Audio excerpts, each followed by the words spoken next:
IPL ഒരു scam ആണോ എന്നുള്ള ഒരു സംശയം IPL കാണുന്ന എല്ലാവർക്കും ഉണ്ടാകാം. അതിനുള്ള പ്രധാനപ്പെട്ട കാരണം എന്ന് പറയുന്നത് IPL സ്പോൺസർ ചെയ്തിട്ടുള്ള പ്രധാന സ്പോൺസർമാരായിട്ടുള്ള ഈ പറയുന്ന My11, Dream11 പോലുള്ള കോർപ്പറേറ്റ് കമ്പനികളാണ്. അവരുടെ പരസ്യത്തിൽ ഈ പറയുന്ന പല ടീമിൻ്റെയും പല പ്രമുഖ കളിക്കാരാണ് അഭിനയിക്കുന്നത്, അതിൻ്റെ ബ്രാൻഡ് അംബാസിഡർമാർ. അപ്പോൾ അങ്ങനെ വരുമ്പോൾ തന്നെ ഈ കോർപ്പറേറ്റ് കമ്പനികൾക്ക് ഈ ടീമുമായിട്ടുള്ള ഒരു ബന്ധം ഭയങ്കര വലുതാണ്. ഇവരുടെ ടീമിൻ്റെ എല്ലാ കാര്യത്തിലും ഇടപെടാൻ തരത്തിലുള്ള ഒരു വഴിയാണ് ഈ പറയുന്ന ഈ പ്രമുഖ കളിക്കാർ ഈ പരസ്യത്തിൽ അഭിനയിക്കുമ്പോൾ അവരുമായിട്ടുള്ള ഒരു കോർപ്പറേഷൻ, ഇവരോട്ടുള്ള സഹകരണം. അത് ഒരു പക്ഷേ ഒരു കളിയുടെ ഒരു മത്സരത്തിൻ്റെ റിസൾട്ടിനെ തന്നെ ബാധിക്കാം.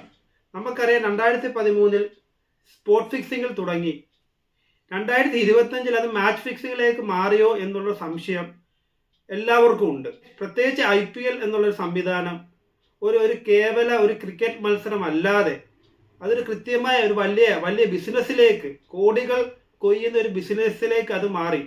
അതുകൊണ്ട് തന്നെ നമുക്കറിയാം കോർപ്പറേറ്റ് കമ്പനികൾ ഈ ബിസിനസ്സിനെ അവരൊരു ഓപ്പർച്യൂണിറ്റി ആയിട്ട് മാത്രമേ കാണത്തുള്ളൂ. കോർപ്പറേറ്റ് ഭാഗത്തിൽ നിന്ന് ഉണ്ടാകുന്ന കുറേ മാനിപ്പുലേഷൻ IPLനെ സ്വാധീനിച്ചിട്ടുണ്ടോ എന്നുള്ളൊരു സംശയം കളി കാണുന്ന അല്ലെങ്കിൽ ക്രിക്കറ്റിനെ സ്നേഹിക്കുന്ന എല്ലാവർക്കും ഉണ്ട്. കൃത്യമായ ഓൺലൈൻ ഗെയിമിംഗ് റൂളുകളും മറ്റും എല്ലാം ഉണ്ടെങ്കിൽ തന്നെയും IPL മത്സരം നടക്കുമ്പോൾ തന്നെ മറുവശത്ത് ഈ പറയുന്ന വൻ കോർപ്പറേറ്റ് കമ്പനികൾ നടത്തുന്ന ഒരുപാട് ഇവൻസും ഗെയിമിങ്ങും ബെറ്റിംഗ് ആപ്പുകളും നടന്നുകൊണ്ടിരിക്കുകയാണ്.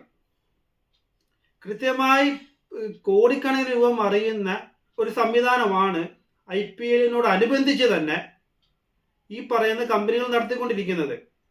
അപ്പോൾ ഇത് കൃത്യമായി മോണിറ്റർ ചെയ്യപ്പെട്ടില്ലെങ്കിൽ മാച്ച് ഫിക്സിങ്ങോ അല്ലെങ്കിൽ സ്പോട്ട് ഫിക്സിങ്ങോ ഈ കളിക്കാരും ഈ പറയുന്ന ആപ്പുകളും തമ്മിൽ നടത്താനുള്ള എല്ലാ സാഹചര്യവും നിലവിലുണ്ട്. അപ്പം ഇത് കൃത്യമായി ഗവൺമെന്റിന്റെ അണ്ടറിൽ തന്നെ,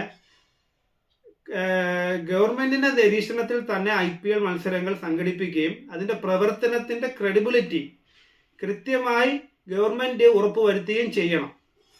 ഇപ്പം നിലവിൽ അത്തരത്തിലുള്ള റൂളുകൾ ഉണ്ടെങ്കിൽ തന്നെയും അത് എത്രത്തോളം സ്ട്രോങ് ആണ് എന്നുള്ള കാര്യത്തിൽ സംശയമുണ്ട്.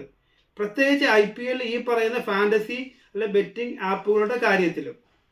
അപ്പോൾ ഗവൺമെന്റ് കൃത്യമായ ഇടപെടൽ നടത്തിയിട്ട് ഇതിന്റെ പ്രവർത്തനം സുതാര്യമാക്കണം.